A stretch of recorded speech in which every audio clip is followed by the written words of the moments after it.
ఒక్క విద్య అంటే నా ప్రస్తావనలో డిగ్రీ నుంచి ఇంటర్మీడియట్ నుంచి కూడా నేను ఉద్యమాలు చేస్తూనే ఉన్నాను. డిగ్రీలో ఓఎన్జీసీ గురించి పోరాడాను, ఉద్యోగాల్లో తర్వాత విద్యార్థులకి బస్సు పాసుల గురించి పోరాడాను. ఆ టైంలోనే విద్యార్థి నాయకుడి కింద మరి గొప్ప పేరు సంపాదించుకున్నాను నేను చదువుకున్న టైంలోనే. తర్వాత ఆంధ్ర యూనివర్సిటీకి వెళ్ళాను.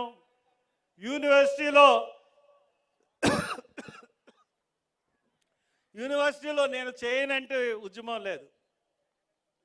అక్కడ కూడా మరి ఆ టైంలో నన్ను 17 రోజులు జైల్లో పెడితే జైల్లోనే పరీక్ష రాసిన చరిత్ర నాది. ఇప్పటికిప్పుడు వచ్చి నేను ఉద్యమాలు చేసి ఉద్యమాల ద్వారా నేను చేసుకున్నది ఏం లేదు. అంతేకాదు 1992 సంవత్సరంలో ఇదే వేమగిరిలో స్వామి,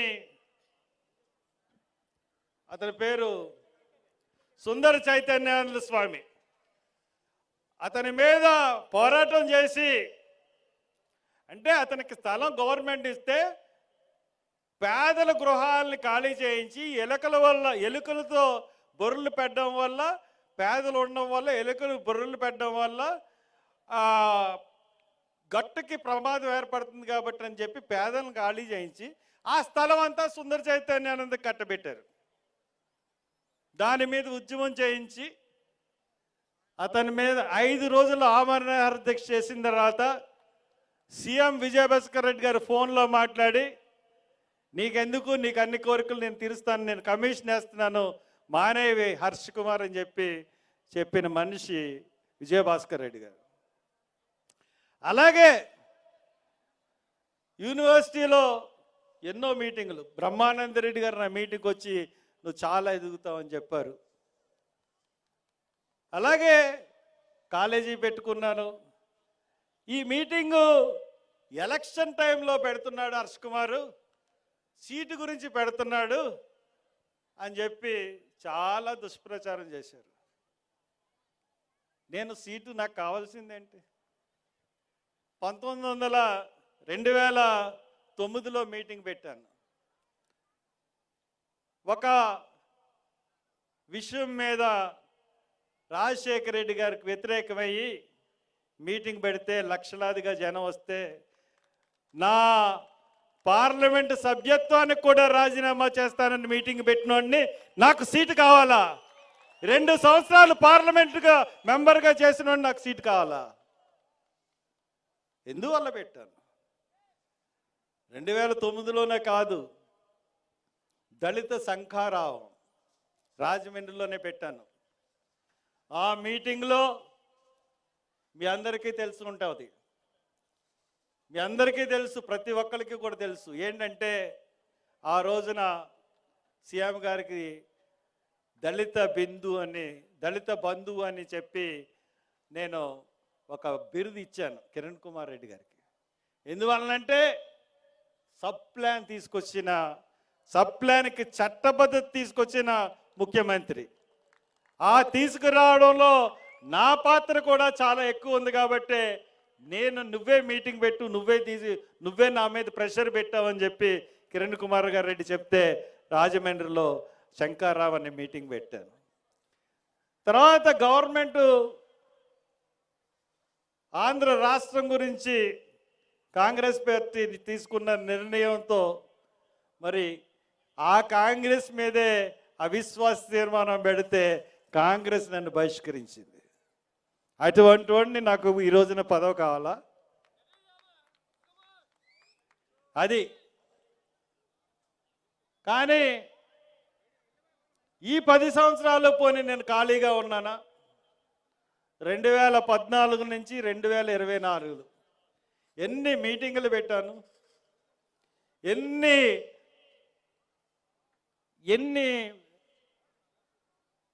సంఘటనల్లో, ప్రతి సంఘటనకి నేను వెళ్ళలేదా? ప్రతి వాళ్ళని పలకరించాను, ప్రతి ఒక్కళ్ళకి వెళ్ళాను. ఈ మీటింగ్ పెట్టడం అన్నది ఈ రోజున అవసరం. ఈ మీటింగు ఎప్పుడు ప్లాన్ చేసామో మీకు తెలుసా? 2022లో 2022లో జూన్ మాసంలో మేధావుల సదస్సు అని చెప్పి విశాఖపట్నంలో మరి ఆంధ్ర యూనివర్సిటీలో మేధావుల సదస్సు నేర్పిస్తే మేధావులు అందరూ వచ్చారు. దాని తర్వాత లాస్ట్ ఇయర్ అనంతపురంలో విద్యార్థుల సదస్సు పెట్టాను. తర్వాత రాజమండ్రిలో సన్నాహక మీటింగ్ కూడా పెట్టించాను. ఇవన్నీ ఎందుకంటే ఎందుకు పెడుతున్నావు ఈ దళిత గర్జన? ఎందుకు నీకు ఎందుకయ్యా హర్ష కుమార్ అసలు దళిత గర్జన ఎందుకు? దళితుల ఆత్మగౌరవం గురించి, దళితుల గుండె చప్పుడు వినిపించడానికి. ఈ రోజున దళితుల పథకాలు తీసేసి దళిత నాయకుడు మాట్లాడలేని పరిస్థితి. మరి అప్పుడే ఎందుకు పెట్టలేదంటే నా దగ్గర డబ్బులు లేవు. ఎందువల్లంటే నాకు జగన్మోహన్ రెడ్డి గారి 1,80,00,000 బాకీ ఉన్నాడు. నమ్మగలరా? జగన్మోహన్ రెడ్డి అంటే ప్రభుత్వం. ఫీజు రీఎంబర్స్మెంట్ డబ్బులు మీ అందరికీ గుర్తుంటుండే ఉంటుంది. లాస్ట్ టైం ఎలక్షన్స్లో మన ఎవరంటే మన మోహన్ బాబు గారు సినిమా నటుడు, ఆయన వాళ్ళ కళాశాల విద్యార్థులతో కొంతమంది నాయకులతో మా ఫీజు రీఎంబర్స్మెంట్ ఇవ్వట్లేదని చెప్పి ధర్నాకి కూర్చున్నాడు. ఇప్పుడు వరకు ఆయనకు వచ్చినాయా డబ్బులు? ఇప్పుడు వరకు రాలేదు. అలాగే ఆ సంబంధమైన డబ్బులే ఇప్పటికీ నాకు రాలేదు. ఇంకా 1,30,00,000 వరకు రావాలి. ఆ మీటింగ్ ఆ డబ్బులు వస్తాయి, డబ్బులు రాగా నేను మీటింగ్ పెడదామని చెప్పి నేను అనుకుంటూనే ఉన్నాను. ఈ 2 సంవత్సరాలు గడిచినాయి, ఆయన డబ్బులు ఇవ్వడు, కోర్టులకు వెళ్ళిన డబ్బులు రావు, ఆ డబ్బులు అలాగే ఉంచుకుంటాడు. మరి ఎప్పుడుకి ఇస్తాడో ఎప్పుడుకి ఇవ్వడో తెలియని పరిస్థితి. దాంట్లో 25% కట్ చేసుకుని ఇస్తామని మీరు అందరూ సమ్మతి తెలపమంటే దానికి కూడా సమ్మతి తెలిపి ఈ కళాశాల యాజమాన్యాలన్నీ కూడా ఆయనకి పంపించినాయి. అయినా కానీ ఇప్పటి వరకు ఆ ఫీజు రీఎంబర్స్మెంట్ డబ్బులు రానేలేదు. కాబట్టి ఈ రోజున ఇక్కడ ఖర్చు పెట్టిన ప్రతి పైసా నా కష్టార్జితం, నా కష్టార్జితంతోనే నేను పెట్టాలనుకున్నాను. నా కష్టార్జితంతో పెట్టాలనుకున్నాను కాబట్టే ఇంత సమయం పట్టింది.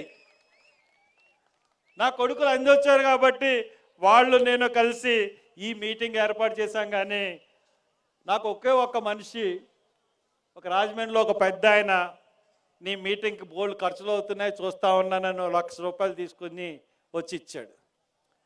సార్, నేను ఇది నా కష్టార్జితంతో పెట్టాలనుకుంటున్నాను, ఇది వద్దంటే నేను తీసుకొచ్చిన డబ్బులు వెనక్కి తీసుకెళ్ళనంటే ఇది ఎలక్షన్లో ఒకవేళ పోటీ చేస్తే ఖర్చు పెట్టుకుంటానని చెప్పి తీసుకుని బీరువాలో భద్రంగా పెట్టాను. ఒకవేళ ఎలక్షన్లో పోటీ చేయాల్సి వస్తే నేను కాడ పెడతాను, ఖర్చు పెట్టుకుంటాను. ఇది దళితుల ఆత్మగౌరవ పోరాటం. ఇది నా బాధ్యత. ఎందుకంటున్నానంటే 2 సార్లు ఎంపీగా చేశాను కాబట్టి. ఇది జగన్ అహంకారానికి, దళితుల ఆత్మగౌరవానికి పోరాటం. ఇది ఎంత ధైర్యం లేకపోతేనండి ఒక దళితుల్ని ఇంత చిన్న చూపు చూసే ముఖ్యమంత్రి ఎవరైనా ఈ భారతదేశంలో ఉన్నారా? ఈ భారతదేశంలో దళితుల్ని ఇంత చిన్న చూపు చూసే ముఖ్యమంత్రి ఎవరైనా ఉన్నారా? ఈ దళితుల పథకాలు 27 పథకాలు నిర్దాక్షిణ్యంగా తీసేసిన ముఖ్యమంత్రి ఎవరైనా ఉన్నారా? మెడికల్ కాలేజీలో, ప్రభుత్వ మెడికల్ కాలేజీలో రిజర్వేషన్లతో తీసేసి సగం సీట్లు అమ్ముకున్నటువంటి ముఖ్యమంత్రి ఎవరైనా ఉన్నారా? పీజీ విద్యార్థులకి మొత్తం భారతదేశం అంతా స్కాలర్షిప్లు వస్తూ ఉంటుంటే పీజీ విద్యార్థులకి ఫీజు రియంబర్స్మెంట్, స్కాలర్షిప్స్ అన్నీ తీసేసి వాళ్ళని నించో చదువు లేకుండా చేసిన ముఖ్యమంత్రి భారతదేశంలో ఈయనొక్కడే. ఎన్ని పథకాలు రద్దు చేశాడండి? 1 2 ఎన్నో పథకాలు. ఒకసారి ఈ పథకాలన్నీ మనం చూసుకుంటే సప్లాన్ నిధులకి చట్టబద్ధత తీసుకొచ్చి ఆ చట్టబద్ధత ద్వారా నిధులు కేటాయించాలి, నిధులు ఖర్చు పెట్టాలి.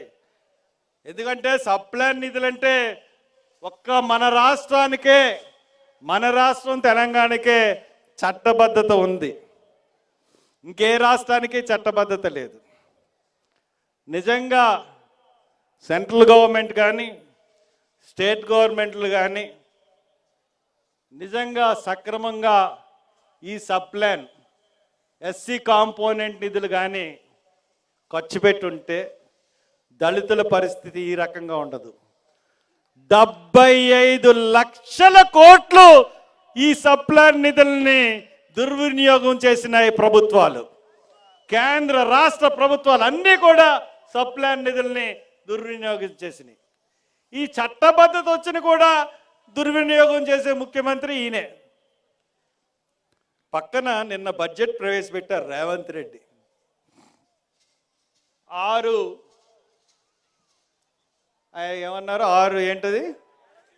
6 గ్యారెంటీలు, ఉచిత గ్యారెంటీలు. బస్సులో స్త్రీలకి ఉచిత బస్సు అని అలాగే 6 గ్యారెంటీలు చేశారు. దానికి ప్రత్యేకంగా 53,000 కోట్లు నిధులు కేటాయించారు. మరి నువ్వు ఉన్నావు, నవరత్నాలకి బడ్జెట్ కేటాయించావు. బడ్జెట్ నుంచి తీయాలి కానీ అమ్మఒడి స్కీమ్కి సప్లాన్ నిధుల నుంచి తీసుకొచ్చి ఖర్చు పెట్టి నేను ఇదిగో ఇంత ఖర్చు పెడుతున్నానని ఎలా చెప్తున్నావు జగన్మోహన్ రెడ్డి? నువ్వు ఇది న్యాయమేనా? ఇది కరెక్టేనా? అది సప్లాన్ ఆయన చేస్తున్నది. అభివృద్ధికి ఖర్చు పెట్టమంటే ఆయన ఉచితాలకి, ఆయన నవరత్నాలకి ఖర్చు పెట్టుకునే సమస్య. ల్యాండ్ పర్చేజింగ్ స్కీమ్, పేద దళితులందరికీ కూడా ఏమన్నా ల్యాండ్ కొని 2 ఎకరాలో, ఎకరో, 3 ఎకరాలో కొని దాన్ని పేద రైతులకు ఇస్తే వాళ్ళు వ్యవసాయం చేసుకుంటారని ఈ ల్యాండ్ పర్చేజింగ్ స్కీమ్. ఈ రోజున ఆయన ఎవరికి ఈ స్కీమ్ని రద్దు చేసేసాడు. ఈ రోజున ఎవరికి ఇచ్చాడో తెలుసా? ఆయన యాత్ర 2 సినిమా చేసిన డైరెక్టర్కి, ప్రొడ్యూసర్కి 2 ఎకరాలు హార్స్లీ హిల్లో కట్టబెట్టాడు. అంటే పేదలు పొట్టగొట్టి నువ్వు ఎవరికి ఇస్తున్నావు ప్రభుత్వ భూములు? బడా కంపెనీలకి, లేకపోతే అదానికి ఇస్తావు వేల ఎకరాలు, లేకపోతే అంబానీకి ఇస్తావు, లేదంటే నీతో ఉన్న వాళ్ళకి, నిన్ను సపోర్ట్ చేసిన వాళ్ళకి. ఇటువంటి పనులు నువ్వు చేసే పరిస్థితి. ఇకపోతే best available scheme, schools scheme. ఈ స్కీమ్ ద్వారా మన పిల్లలు 1వ క్లాస్ నుంచి ఇంటర్మీడియట్ వరకు చదువుకునే పరిస్థితి. రాజమండ్రిలో చదువుతున్న పేద పిల్లలు వాళ్ళని ఒక ఈస్ట్ గోదావరిలో ఒక 500 మందిని సెలెక్ట్ చేసి వాళ్ళందరినీ మంచి స్కూల్లో జాయిన్ చేసి వాళ్ళందరికీ ప్రభుత్వమే ఫీజులు కడుతూ ఇంటర్మీడియట్ స్థాయికి వచ్చేటప్పటికి ఇంటర్మీడియట్లో ఒక 35,000 ఫస్ట్ ఇయర్, 35,000 సెకండ్ ఇయర్ పెట్టి కార్పొరేట్ కాలేజీల్లో జాయిన్ చేసే వరకు చదివించే స్కీమ్ ఇది. ఇంత మంచి స్కీమ్ని తీసేశాడు. మొన్నే సుప్రీంకోర్టు జడ్జిమెంట్ ఇచ్చింది. దీన్ని చాలా అన్యాయం, ఈ స్కీమ్ని మీరు తిరిగి పెట్టండి అని చెప్పి మరి మనకి వాళ్ళు ఇచ్చేశారు. అలాగే కులాంతర వివాహం చేసుకుంటే 2,50,000 ఇచ్చే పరిస్థితి, దాన్ని కూడా ఆయన రద్దు చేశాడు. కులాంతర మతాంతర వివాహాలు ఆయనకు పడవు.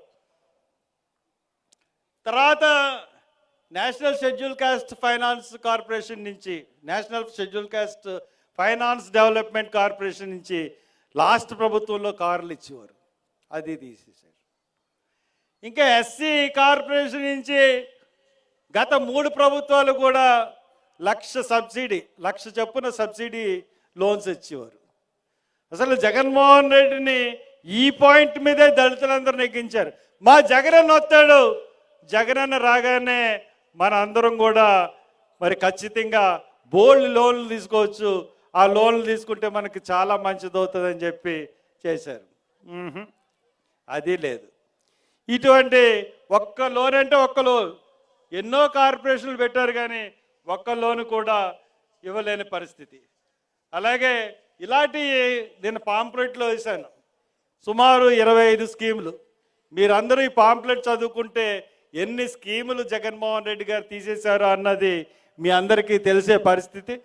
ఇప్పుడు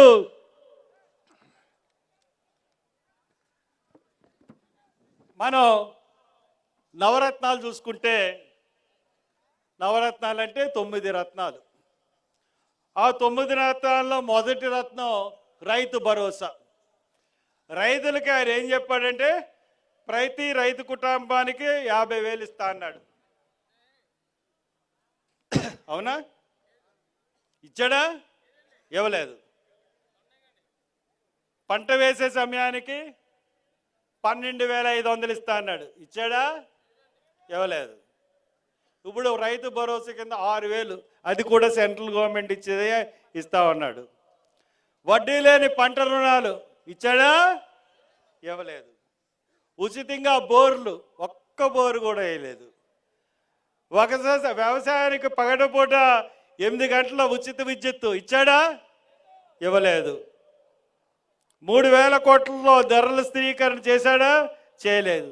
ఆక్వా రైతులకి ₹1.5తో కరెంట్ ఇస్తా అన్నాడు. ఇచ్చాడా? అది ఇవ్వలేదు. వ్యవసాయ ట్రాక్టర్లకు ట్యాక్స్ రద్దు, టోల్ ఫీజు రద్దు. ప్రమాదవశత్తు ఎవరైనా చనిపోయినా ఆత్మహత్య చేసుకున్నా వాళ్ళకి 7 లక్షలు ఇస్తాను.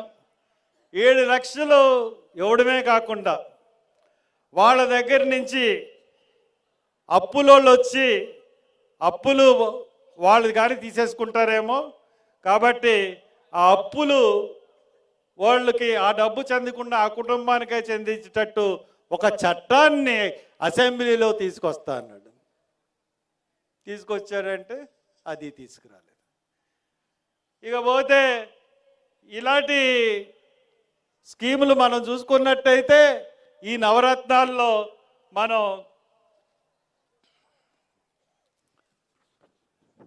వైఎస్ఆర్ ఆరోగ్యశ్రీ, ఈ ఆరోగ్యశ్రీ వైఎస్ రాజశేఖర రెడ్డి గారు పెట్టింది. ఎన్నో మార్పులు చేర్పులు ప్రతి గవర్నమెంట్లోనే జరుగుతున్నాయి. అది అన్ని గవర్నమెంట్లు చేసినట్టే ఈయన కూడా చేస్తున్నాడు, కానీ స్పెషల్గా ఆయనకి పెద్ద దీనివల్ల బెనిఫిట్ లేదు.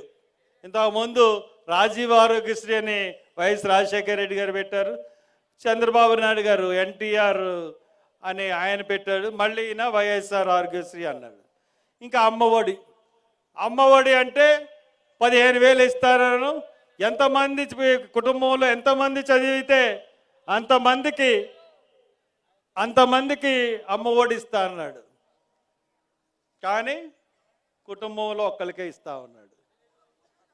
అది కూడా పూర్తిగా ఇవ్వట్లేదంట. సోదరుడు చెప్తున్నాడు 14,000 15,000కి ₹1,000 ఇవ్వమన్నాడు. 13,000 ఇస్తున్నాడంట చెప్తున్నాడు. ఇప్పుడు ఇక్కడ పేదలందరికీ ఇళ్ళు అన్నాడు. పేదలందరికీ ఇళ్ళు ఎన్ని ఏళ్ళు ఖర్చిస్తానన్నాడు? ఫస్ట్ 25 లక్షలు అన్నాడు, తర్వాత 31 లక్షలు అన్నాడు. నిజమే అనుకున్నాం. పేదలందరికీ ఏంటంటే ఇంటి స్థలం ఇక్కడి నుంచి ఇక్కడికి ఉంటుంది అంటే 1 సెంటు. జగన్ రెడ్డి గారి బాత్రూమ్ అంతా కూడా ఈ సెంటు స్థలం ఉండదు. ఆయన కట్టే బాత్రూమ్లు మీకు తెలుసు కదా. ఆయన భవన సదుపాయం బెంగళూరులో భవనం కానీ, హైదరాబాద్లో లోటస్ పండ్ కానీ, లేకపోతే దాంట్లో బాత్రూమ్ అంతా పేదవాడి కొంపకి ఉండే పరిస్థితి లేదు. అది 31 లక్షలు. అది కూడా ఎలాగా? దాంట్లో కూడా మోసమేనండి. ఎంత మోసం అంటే రాజమండ్రిలో ఆవు భూములు అని చెప్పి ఉన్నాయి. కొంచెం వర్షం వచ్చి కొంచెం వరద వస్తే మునిగిపోతాయి. ఆ భూమి 10 లక్షలకి 15 లక్షలకు కూడా ఎవరో కొనరు. కానీ ఆ భూమిని 45 లక్షల నుంచి 60 లక్షల వరకు సుమారు 200 ఎకరాల భూమిని కొన్నట్టుకున్నారు. 150 200. అంటే రైతుకి 15 లక్షలు ఇచ్చి తగిన కమిషన్ 30 లక్షలు ఆయనే కొట్టేశాడు. మరి ఆయన ఎమ్మెల్యేలు కొట్టేశారో ఆయన ఎంపీలు కొట్టేశారో తెలీదు. అది జగన్మోహన్ రెడ్డి గారే చెప్పాలి. అలాగే గొందె అనే ప్రాంతం ఉంది, అక్కడ కూడా అదే పరిస్థితి. అక్కడ ఒక ఎమ్మెల్యే గారు ఉన్నారు, మరి ఆయన కొట్టేశాడు, జగన్మోహన్ రెడ్డి గారు కొట్టేశారు. అలాగే అక్కడ కూడా భూములు కొన్నారు. పేదల ఫీజు రియంబర్స్మెంట్ చెప్పాను కదా, పీజీ విద్యార్థులకు ఫీజు రియంబర్స్మెంట్ లేదు. తర్వాత పిహెచ్డి స్కాలర్స్కి ఇంతకుముందు గవర్నమెంట్లో మెస్ ఛార్జెస్ స్టైఫండ్ ఇచ్చేవారు, దాన్ని కూడా తీసేశాడు. ఇంకా వైఎస్ఆర్ జలయజ్ఞం పోలవరం కట్టిస్తా అన్నాడు. ఏది పోలవరం? 21 కల్లా అయిపోద్ది అన్నాడు, 22కి అయిపోద్ది అన్నాడు, 23కి అయిపోద్దా అన్నాడు. మళ్ళీ టెండర్లు కొత్తగా పిలుస్తాను, ఎంతో డబ్బు విలువైన డబ్బు నాశనం అయిపోయింది అన్నాడు. ఎక్కడ వేసిన గొంగళి అక్కడే ఉన్నట్టు పోలవరం ఉంది. పోనీ వెలుగొండ ప్రాజెక్టుకి ఏమైనా ఉందా? మొన్న గేట్లు కొట్టుకుపోయాయి, కనీసం రిపేర్ చేయించాడంటే అది లేదు. అలాగా జలయజ్ఞం. ఇంకా మద్యపాన నిషేధం. కుర్రోళ్ళందరికీ నవ్వు వచ్చేస్తుందా? నవ్వు వచ్చేస్తుందా కోపం వచ్చేస్తుందా? ఎందుకంటే 60 రూపాయలు ఉండే బాటిల్ క్వార్టర్ ఇప్పుడు 240, 260, 300. మందు కొట్టుదికి వెళ్ళినప్పుడల్లా జగన్ని తిట్టుకున్నాడు అంటే ఎవడన్నా ఉన్నాడా? ఇంట్లో ఆడవాళ్ళు కూడా మొత్తం డబ్బు. కానీ అన్నిటికన్నా దారుణమైన విషయం ఏంటంటే, హైయెస్ట్ ట్యాక్స్ పేయర్స్ ఎవరంటే ఈ రాష్ట్రంలో ఈ మందు తాగేవాళ్ళే.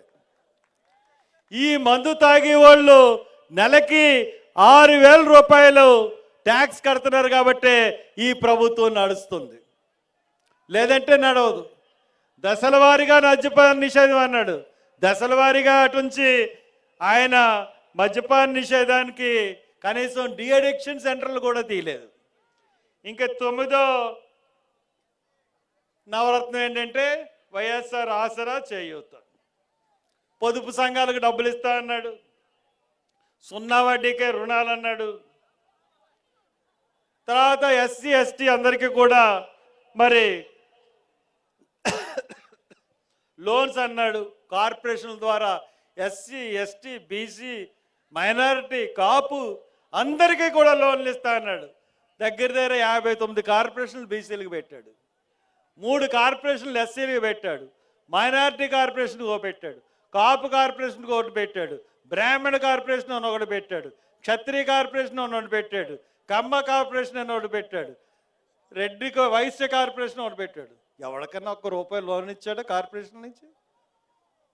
కనీసం ₹1 లోన్ కూడా ఇవ్వకుండా ఈ కార్పొరేషన్లు మాకు ఎందుకు జగన్మోహన్ రెడ్డి గారు? ఈయన నవరత్నాల సంగతి ఈ రకంగా ఉంది. దీన్ని బట్టి మనం ఒకసారి ఆలోచిస్తే మనకు అర్థమవుతుంది ఈయన నవరత్నాలన్నీ ఏ రకంగా ఉన్నాయో మనకు తెలుస్తుంది. ఇకపోతే ఈయన మీ అందరికీ 4 రోజుల పైగా సమ్మె చేశారు, సుమారు 2 నెలలు.